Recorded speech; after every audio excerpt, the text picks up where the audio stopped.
Bismillahirrahmanirrahim. Assalamualaikum warahmatullahi wabarakatuh. Alhamdulillahirabbil alamin, nahmadullaha hamdan syakirin, hamdan na'imin, hamdan yuwafi ni'amahu wa yukafi mazidah. Ya Rabbana lakal hamdu kama yanbaghi li jalali wajhikal karimi wa azimi sultanik. Ashhadu an la ilaha illallah wa ashhadu anna sayyidana Muhammadar Rasulullah. Allahumma salli ala sayyidina Muhammadin abdika wa rasulikan nabiyil ummi wa ala alihi wa sahbihi wa sallim. Amma ba'du. Sebelum kita melanjutkan kajian kita tentang hikmah-hikmah dari Al-Imam Ibnu Athaillah As-Sakandari, mari kita sama-sama membaca Al-Fatihah. Kita khususkan untuk Al-Imam Ibnu Athaillah As-Sakandari, Al-Imam Abul Abbas Al-Mursi, Al-Imam Abul Hasan Asy-Syadzili, dan seluruh para guru kita, orang tua kita, dan kita juga memohon kepada Allah Subhanahu wa taala semoga Allah Subhanahu wa taala menganugerahkan pemahaman yang lurus kepada kita, menganugerahkan kepada kita kemampuan untuk terus meniti mengikuti jalan Rasulullah sallallahu alaihi wasallam lahir dan batin ala hadhihi niyyah wa bikulli niyatin shalihah wa ila hadratin nabiyil mustafa sallallahu alaihi wasallam. Al-Fatihah. A'udzu billahi minasyaitonir rajim. Bismillahirrahmanirrahim. Alhamdulillahi rabbil alamin. Arrahmanir rahim. Maliki yaumiddin. Iyyaka na'budu wa iyyaka nasta'in. Ihdinas siratal mustaqim. Siratal ladzina an'amta 'alaihim ghairil maghdubi 'alaihim waladdallin. Amin. Jamaah yang dirahmati oleh Allah Subhanahu wa taala, pada kajian yang lalu kita telah mengkaji tentang istidraj. Istidraj adalah cara Allah Subhanahu wa taala menurunkan derajat seorang hamba pelan-pelan, tanpa dirasa dan tanpa disadari. Dan pada kesempatan kali ini kita akan melanjutkan, yakni hikmah yang ke-66. Al-Imam Ibnu Athaillah As-Sakandari menyampaikan, dan ini kelanjutan dari hikmah yang sebelumnya. Min jahlil muridi ayyusi al-adaba fatu akharu al-uqubatu anhu. Bagian dari kebodohan seorang murid adalah sikapnya yang tidak beradab atau tidak sopan, sedangkan hukuman untuknya ditangguhkan.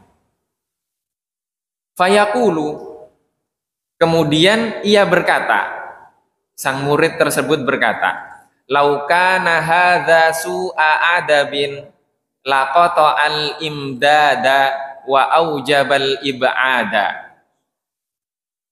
Jika itu adalah bentuk kekurang adaban, tentu itu akan memutus kenikmatan dan pertolongan, serta ia akan menjauhiku.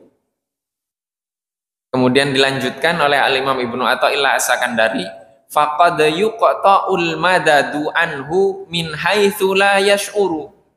Terkadang anugerah telah terputus darinya namun ia tidak menyadarinya. Walau lam yakun illa man al-mazidi waqad yuqamu maqamal bu'di wa huwa la yadri. Jika bukan hanya dalam bentuk tidak bertambahnya kenikmatan, pertolongan, maka bisa jadi ia telah dijauhi tanpa ia disadari, tanpa ia sadari. Walau lam yakun illa ayyukhalliyaka wa ma turid. Jika bukan hanya dalam bentuk pembiaran atasmu, maka bisa jadi menuruti apa yang kau inginkan. Jamaah yang dirahmati oleh Allah Subhanahu wa taala. Hikmah ini agak panjang. Pertama yang perlu kita ketahui adalah makna arti dari murid. Bagian dari kebodohan seorang murid adalah sikapnya yang tidak beradab sedangkan hukuman untuknya ditangguhkan. Murid ada yang dimaksud di sini bukan murid-murid kita yang ada di kelas, di sekolah, bukan. Tapi maksudnya adalah seorang hamba yang sedang berjalan menuju mencari Allah Subhanahu wa Ta'ala. Bagian dari kebodohan seorang murid adalah sikapnya yang tidak beradab, sedangkan hukuman untuknya ditangguhkan. Seluruh manusia, baik muslim, beriman ataupun tidak beriman, pasti dia pernah melakukan pelanggaran, kecuali Nabi dan Rasul.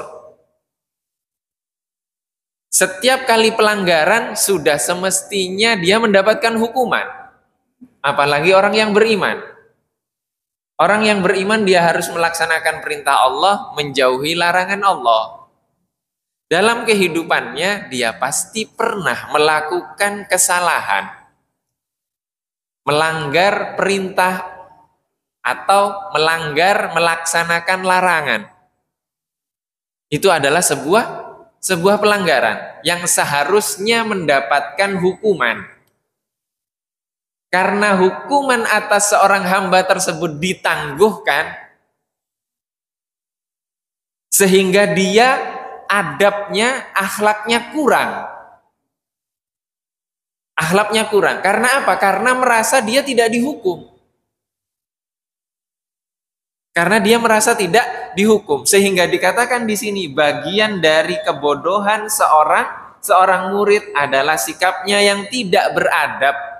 Saat apa? Saat hukuman untuknya ditangguhkan. Sehingga murid tersebut berkata, "Laukana hadza su'a adabin." Jika itu adalah bentuk kekurang adaban, semestinya anugerah ini sudah terputus. Dan semestinya aku sudah dijauhi. Ini adalah bentuk kebodohan dari seorang murid. Kemudian dikatakan di sini, faqad yuqta'ul madadu min haitsu la yash'ur. Terkadang anugerah itu sudah terputus darinya tapi dia tidak merasa. Ini namanya istidraj. Yang kemarin kita kaji.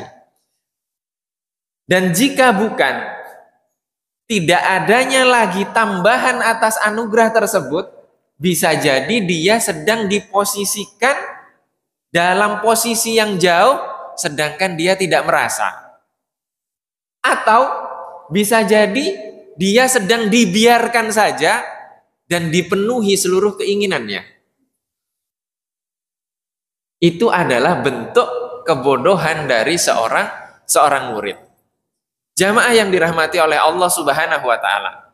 Pada kajian yang lalu kita sudah menutup hikmah yang lalu dengan kisah Nabi Musa, di mana Allah Subhanahu wa Ta'ala bertanya kepada Nabi Musa alaihi salam, "Wa ma tilka biyaminika ya Musa?"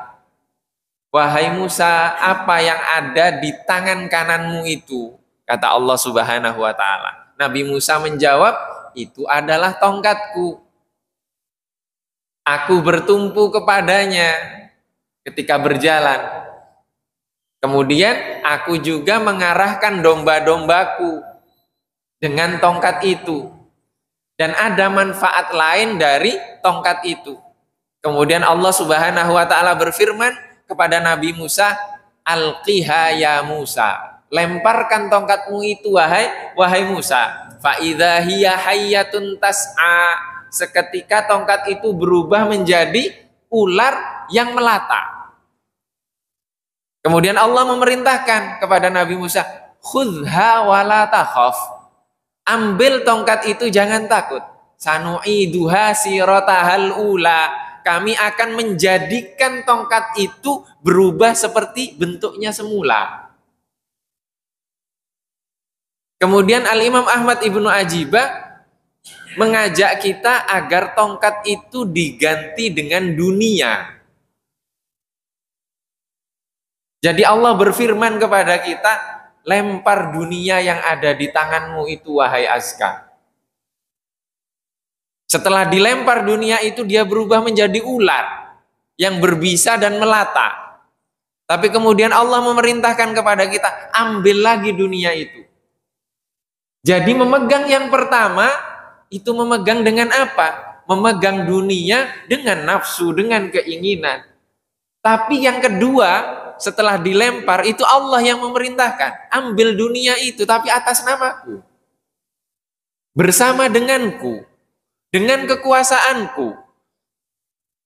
Sehingga dunia yang menjadi ular tadi yang berbisa itu dipegang menjadi tongkat lagi. Menjadi dunia lagi, dan yang bermanfaat lagi. Maka maksud dari hikmah ini adalah semua hamba Allah Subhanahu wa Ta'ala pasti melakukan kesalahan. Akan tetapi ketika hukuman atas kesalahan tersebut diakhirkan oleh Allah Subhanahu wa Ta'ala, bisa jadi itu adalah bentuk hukuman dari Allah yang tidak disadari. Maka kata tidak beradab di sini, itu tidak beradab kepada siapa? Tidak beradab kepada siapa? Yang pertama adalah seorang murid itu terkadang tidak beradab kepada Allah Subhanahu wa Ta'ala. Yang kedua, seorang murid kadang tidak beradab kepada Rasulullah Shallallahu Alaihi Wasallam. Kemudian yang ketiga, seorang murid terkadang tidak beradab kepada sang guru, kepada syekh, kepada pembimbing. Yang keempat, seorang murid tidak beradab kepada sesama murid. Jadi ada 4 adab yang harus kita jaga, yaitu adab kepada Allah Subhanahu wa Ta'ala, adab kepada Rasulullah Shallallahu Alaihi Wasallam, adab kepada sang guru, adab kepada sesama muslim, sesama murid. Jadi tema dalam hikmah ini kita akan mengkaji 4 adab tersebut. Saya tidak tahu waktunya cukup atau tidak. Tapi sepertinya yang terakhir, adab kepada sesama muslim, akhlak kepada sesama murid, itu nanti akan kita kaji pada kesempatan yang akan datang jika masih ada sisa usia. Pertama, tidak beradab. Bagaimana seorang murid harus berakhlak, beradab kepada Allah Subhanahu wa Ta'ala. Maka di sini murid itu terbagi menjadi 3 golongan. Yang pertama adalah orang awam, murid yang awam. Pastinya kita karena kita sekarang ini hidupnya di semuanya serba materi. Murid itu hanya yang ada di kelas saja. Di sekolah terdaftar. Punya nomor induk siswa. Punya nomor induk mahasiswa. Itu baru murid. Sekarang semuanya bentuknya seperti itu, padahal dulu tidak seperti itu. Dulu tidak seperti itu, dan kita membahas sesuatu yang lebih luas dari itu, yaitu murid adalah orang yang sedang berjalan menuju Allah Subhanahu wa Ta'ala. Maka pembagian murid menjadi 3, yaitu ada orang awam, yang kedua orang khusus, dan orang yang terkhusus dari yang khusus tadi. Bagaimana adab orang awam kepada Allah Subhanahu wa Ta'ala? Maka adab orang awam kepada Allah Subhanahu wa Ta'ala adalah dengan melaksanakan perintah Allah Subhanahu wa Ta'ala. Kemudian yang kedua adalah menjauhi larangan Allah Subhanahu wa Ta'ala. Hanya itu tugasnya. Hanya itu adab yang harus dilakukan oleh orang awam. Kemudian bagaimana adab dan akhlak orang awam kepada Rasulullah Shallallahu Alaihi Wasallam? Adab orang awam kepada Rasulullah Shallallahu Alaihi Wasallam adalah mengikuti, meniti sunnahnya Rasulullah Shallallahu Alaihi Wasallam dan menjauhi bid'ah yang tidak ada tuntunan dari Rasulullah Shallallahu Alaihi Wasallam. Maka penjelasan tentang ini itu detail sekali dan panjang sekali, dan bukan waktu kita untuk membahas itu. Maka melaksanakan perintah melaksanakan menjauhi larangan itu adab seorang orang awam kepada Allah. Melaksanakan sunnah, mengikuti sunnah dan menjauhi bid'ah itu adalah akhlak dari orang awam kepada Rasulullah Shallallahu Alaihi Wasallam. Kemudian yang kedua adalah orang khusus, murid khusus. Murid khusus ini bagaimana adabnya kepada Allah Subhanahu Wa Taala? Pastinya tidak bisa masuk ke khusus sebelum menjadi orang awam. Jadi kita semuanya harus awam dulu. Setelah awam baru jadi khusus. Setelah khusus baru yang terkhusus dari yang khusus tadi. Memang bisa kita sebagai orang biasa seperti ini pengen langsung jadi Kopassus bisa? Nggak bisa. Sekolah dulu, masuk tentara dulu. Setelah tentara baru diseleksi. Setelah lolos seleksi baru masuk Kopassus. Di Kopassus pun nanti ada pengkhususannya lagi. Itu dalam dunia militer. Dalam dunia kedokteran, bisa kita jadi dokter langsung tanpa sekolah. Atau jadi spesialis jantung. Spesialis ortopedi. Tanpa jadi dokter umum dulu. Tidak bisa. Harus jadi dokter umum dulu. Sama di dalam ilmu seperti ini, menghamba kepada Allah kita harus jadi orang awam dulu. Setelah selesai di awam baru nanti kita akan naik kepada yang khusus. Ya. Akhlak orang yang khusus ini, hamba yang khusus ini, murid yang khusus ini kepada Allah Subhanahu Wa Taala adalah satu, memperbanyak zikir. Memperbanyak zikir ini artinya selalu mengingat Allah Subhanahu Wa Taala.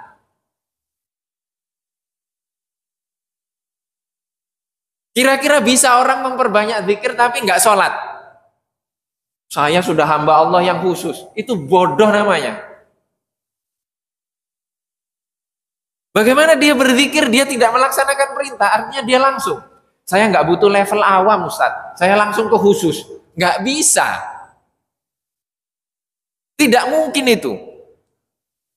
Maka orang memperbanyak zikir karena dia sudah melaksanakan perintah. Bagaimana dia berzikir, dia tidak sholat?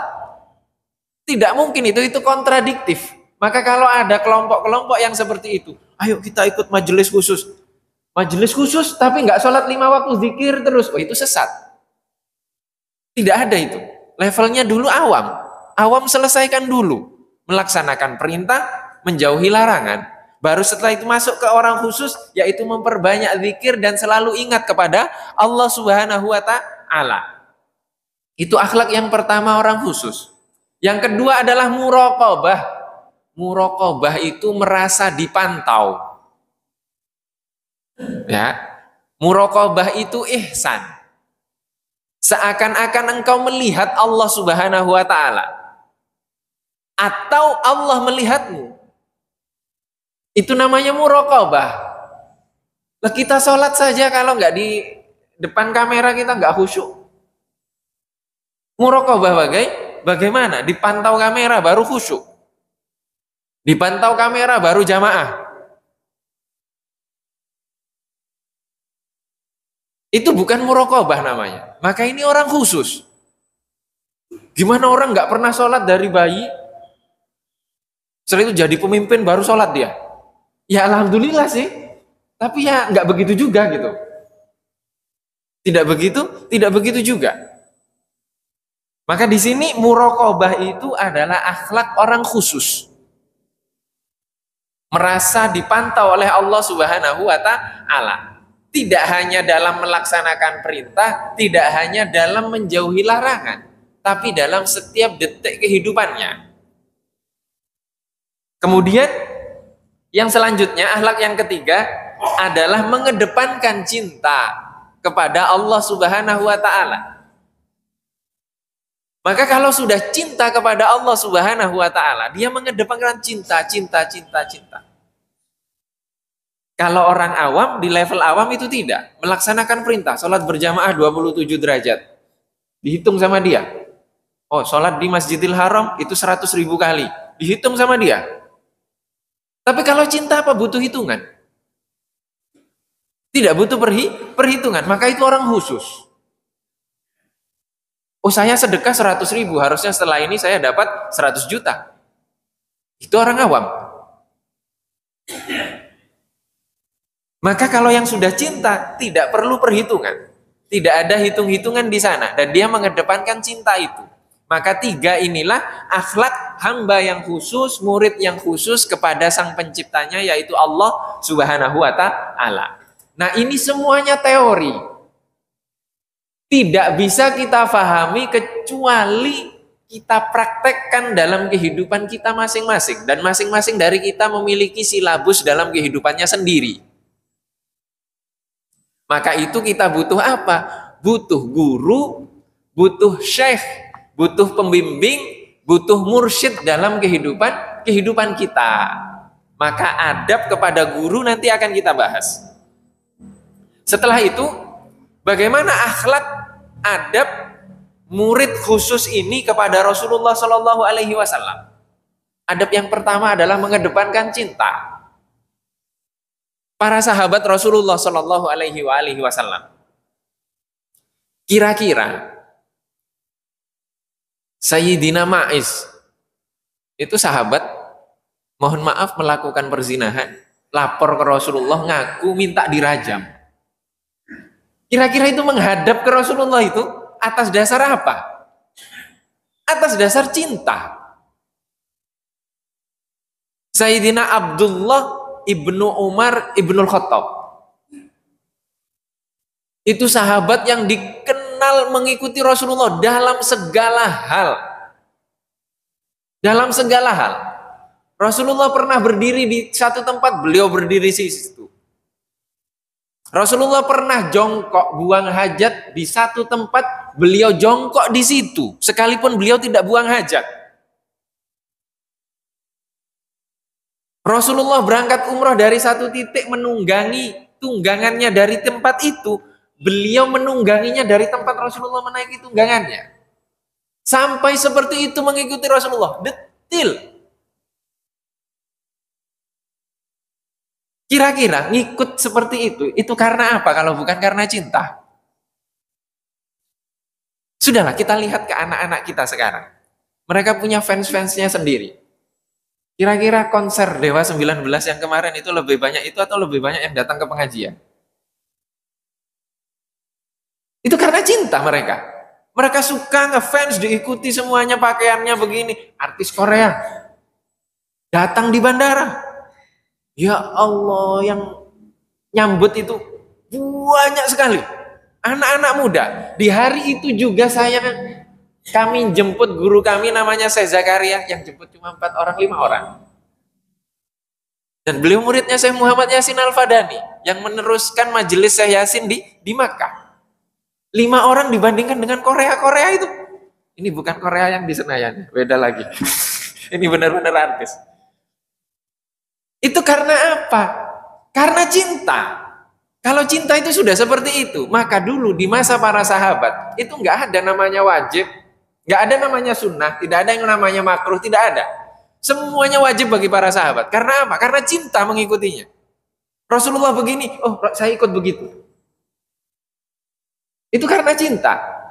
Maka di beberapa kajian yang lalu kita pernah membahas ada sahabat makan bersama Rasulullah, makan pakai tangan kiri, Rasulullah memerintahkan, makan kamu pakai tangan kanan.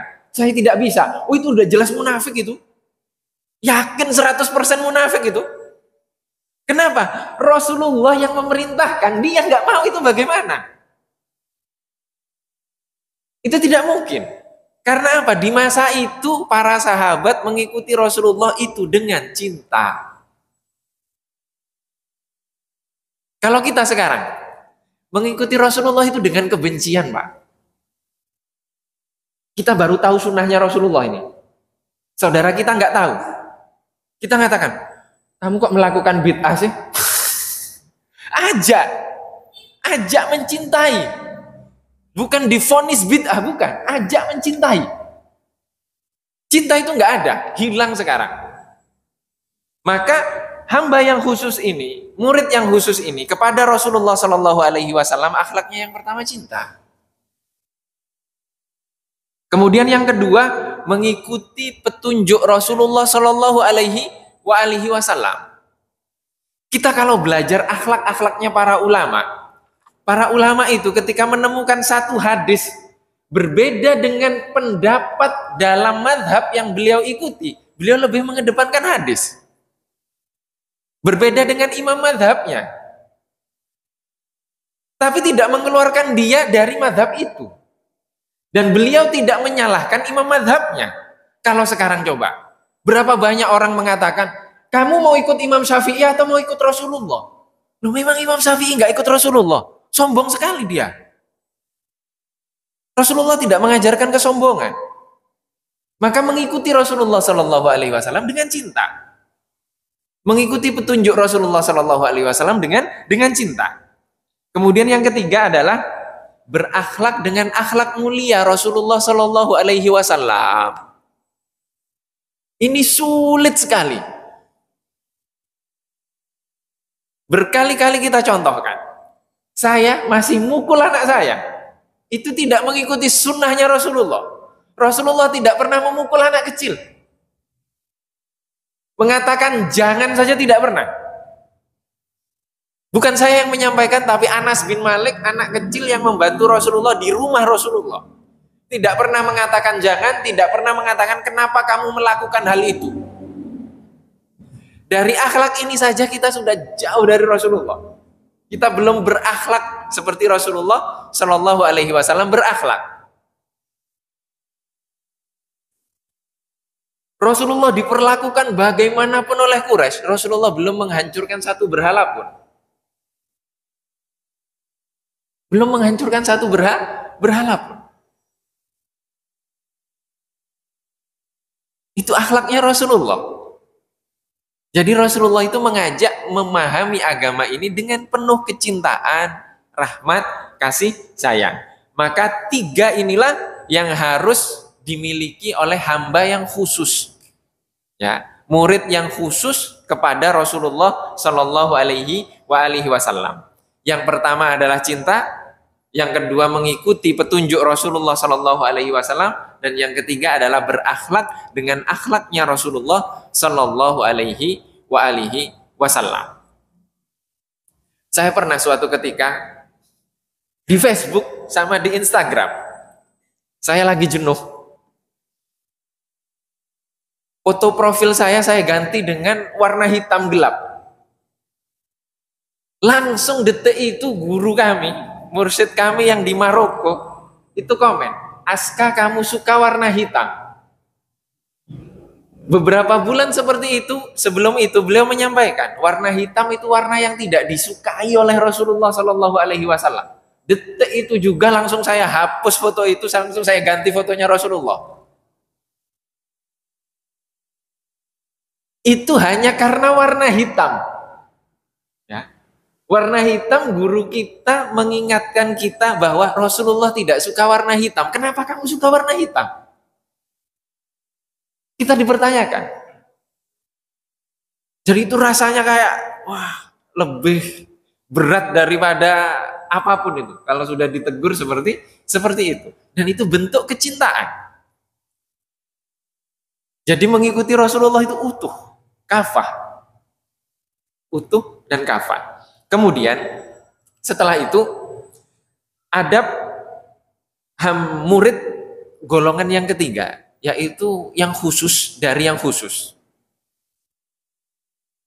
Hamba murid yang seperti ini, bagaimana akhlaknya kepada Allah Subhanahu wa Ta'ala? Maka yang pertama adalah tawadhu dalam segala hal. Tawadhu itu merendahkan diri, ya kan? Merendahkan dirinya dalam segala hal. Dalam segala kehidupannya, dalam setiap detik kehidupannya. Contohnya, Rasulullah diperintahkan minta pertolongan ke Taif. Di Taif diusir. Siapa yang memerintahkan? Allah. Rasulullah itu tawadhu. Merendahkan diri Rasulullah di hadapan Allah Subhanahu wa Ta'ala. Hasilnya apapun, yang penting aku melaksanakan perintahmu. Kalau kita usaha, modal, atau kalau dunia kami belajar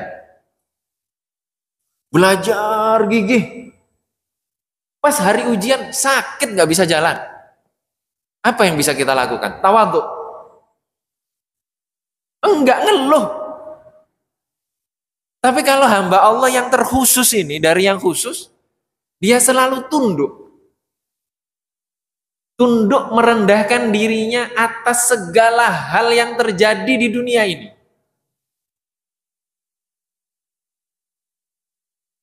Tapi di sini jangan difahami sesuai dengan pemahaman kita.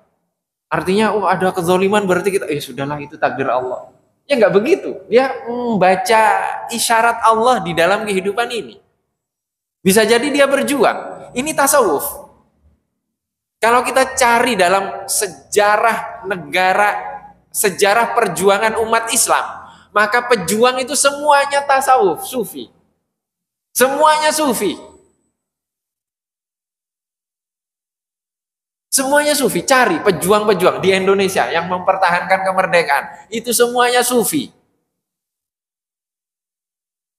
Mayoritasnya sufi. Pemegang tasawuf nilai-nilai seperti ini. Maka dia tawadhu dalam segala hal. Merendahkan dirinya dalam segala hal. Itu akhlak dia kepada Allah Subhanahu wa Ta'ala. Contoh, kami pun ada guru yang banyak merubah pemikiran kami. Namanya Profesor Dr. Ahmad Mi'bad Abdul Karim di Mesir, pakar hadis. Beliau mengatakan, Allah Subhanahu wa Ta'ala mengutus penjajah Inggris itu untuk menaklukkan Mesir. Itu hikmahnya salah satunya adalah menyelamatkan manuskrip, buku-buku para ulama yang sudah dijadikan bungkus-bungkus jualan di masa itu. Karena penjajah-penjajah itu ketika menjajah negara Islam, yang diambil pertama kali bukan kekayaan alam, tapi kekayaan intelektual. Buku dulu yang diambil. Maka kita menemukan buku sejarah tulisan karya ulama Indonesia itu banyaknya ya di Leiden, di Belanda. Di sana semua buku kita. Jadi kalau orang yang memperebutkan kekayaan alam itu ya di bawah standar lah itu. Maka kita menemukan yang sangat agak miris itu, ya wakil-wakil kita itu ketika rumahnya, mohon maaf ya, dilakukan apa yang terjadi itu, tidak ada perpustakaan di rumahnya. Artinya mereka nggak baca buku. Terus bagaimana mau berkhidmah kepada dunia ini, itu tidak mungkin. Maka itu salah satu hikmahnya, penjajah itu diutus untuk menjajah, ditakdirkan untuk menjajah negara-negara Islam, untuk menyelamatkan ilmu-ilmu umat Islam yang sudah tidak diperhatikan oleh umat Islam itu sendiri. Mereka sekarang punya perpustakaan, wah detail. Semuanya sudah difoto, sudah di-scan, sudah rapi semuanya. Kalau umat Islam nggak jadi bungkus. Jadi bungkus. Di Mesir itu ada pasar loakan besar buku. Itu banyak buku-buku mahal dijual dengan harga murah sekali. Timbangan malah. Karena apa? Karena tidak tahu kualitasnya. Dan yang datang ke loakan itu ya profesor-profesor yang mengerti. Itu salah satu hikmah. Maka di sini itu menunjukkan hanya para orang-orang terpilih saja yang bisa mengambil hikmah dari sebuah kezaliman yang terjadi di dunia ini. Kemudian akhlak yang kedua, adab yang kedua dari hamba yang terkhusus dari yang khusus ini adalah mengagungkan Allah Subhanahu wa Ta'ala dalam segala hal. Apapun yang terjadi di dunia ini, Allah yang Maha Agung. Dan kita harus bisa mengambil itu. Hamba inilah yang bisa mengambil. Banyak kejadian-kejadian yang terjadi, yang pernah kami alami ketika berinteraksi dengan orang-orang yang level keilmuan, kesolehannya jauh di atas kita. Itu kadang menyampaikan sesuatu kita tidak paham. Kecuali beberapa tahun setelah itu kita baru paham. Kita menganggapnya melanggar syariat itu. Setelah beberapa tahun ternyata tidak melanggar syariat. Karena ketidakfahaman kita saja itu. Sering seperti itu. Sering terjadi. Ini bukan berarti apa orang soleh itu minum khamar, itu bukan begitu. Itu khurafat yang begitu-begitu. Oh itu minum sebenarnya itu tidak masuk ke tubuhnya tapi dibuang di laut sana. Wah itu enggak itu. Enggak ada seperti itu. Saya tidak mengatakan hal-hal seperti itu. Tapi sebuah hukum ketika ditentukan hukum itu saya memandangnya oh tidak boleh itu. Ternyata dalam pandangan syariat itu boleh. Tapi setelah jeda sekian tahun. Setelah jeda sekian tahun baru kita paham. Itu bukti bahwa apa? Ada beberapa hal kita tidak bisa mengagungkan Allah Subhanahu wa Ta'ala karena keterbatasan pengetahuan dan cara pandang kita. Yang ketiga adalah dia berakhlak dengan makrifat. Dalam segala ketetapan Allah, baik ketetapan yang bersifat jamal atau yang bersifat jalal. Kita sudah membahas tentang sifat Allah yang jamal, yang maha indah, artinya kenikmatan, kesehatan, rezeki, keluarga, dan seterusnya. Yang sifatnya indah-indah itu. Dia memahami, memiliki makrifat, pengetahuan akan hal itu. Demikian juga ketika Allah Subhanahu wa Ta'ala menampakkan kepadanya sifat jalalnya. Diberikan musibah, diberikan sakit, diberikan banyak lagi ujian-ujian, maka dia faham. Ini adalah hamba-hamba Allah yang khusus dari yang khusus. Nah ini semuanya teori, tidak bisa kita fahami kecuali dalam kehidupan kita masing-masing. Kemudian yang ketiga, yang selanjutnya adalah akhlak adab hamba Allah Subhanahu wa Ta'ala yang terkhusus dari yang khusus kepada Rasulullah Shallallahu Alaihi Wasallam. Akhlak yang pertama adalah mencukupkan dengan Rasulullah Shallallahu Alaihi Wasallam.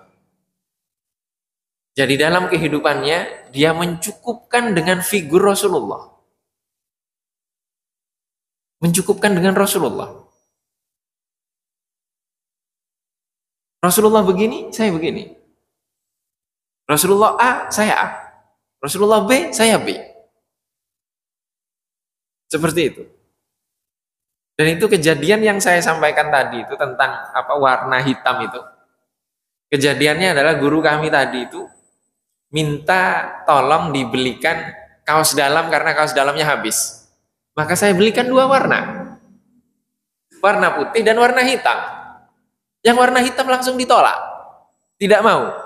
Kalau saya pilih warna hitam. Kenapa? Nggak kelihatan kotor. Tidak kelihatan kotor. Dan beliau pilih yang putih. Askah hitam itu tidak disukai Rasulullah. Itu kasihlah siapa gitu. Kasihlah siapa. Dia nggak mau. Yang warna hitam. Nah seperti itu. Dia mencukupkan dengan Rasulullah. Rasulullah A, saya A. Rasulullah B, saya B. Seperti itu. Seperti itu. Kemudian yang kedua adalah mengagungkan umatnya Rasulullah Shallallahu Alaihi Wasallam. Mengagungkan umatnya Rasulullah Shallallahu Alaihi Wasallam. Rasulullah itu amat sangat mengagungkan umatnya. Rasulullah pernah diutus malaikat untuk malaikat itu menawarkan bagaimana kalau dua gunung ini saya lemparkan ke seluruh penduduk Taif yang mengusirmu itu. Rasulullah tidak mau. Rasulullah mengatakan saya mengharap dari sulbi-sulbi mereka akan lahir umat-umat yang beriman kepada Allah Subhanahu wa Ta'ala. Jadi Rasulullah mengagungkan umatnya. Mengagungkan umatnya. Kemudian yang terakhir adalah akhlak yang ketiga kepada Rasulullah dari hamba yang terkhusus ini adalah selalu menyaksikan cahaya petunjuk Rasulullah Shallallahu Alaihi Wasallam. Saya tutup dengan perkataan dari Al-Imam Abul Abbas Al-Mursi, guru dari Al-Imam Ibnu Athaillah Sakandari. Beliau mengatakan, sudah 30 tahun Rasulullah Shallallahu Alaihi Wasallam tidak pernah hilang dari pandanganku sekedip mata pun. Seandainya dalam 30 tahun itu Rasulullah hilang sekedip mata dari pandanganku, maka aku tidak memasukkan diriku sebagai golongan dari umat Islam. Apa maksudnya? Kalau maksud dari orang Indonesia mungkin Rasulullah hadir terus di depannya, begitu kan?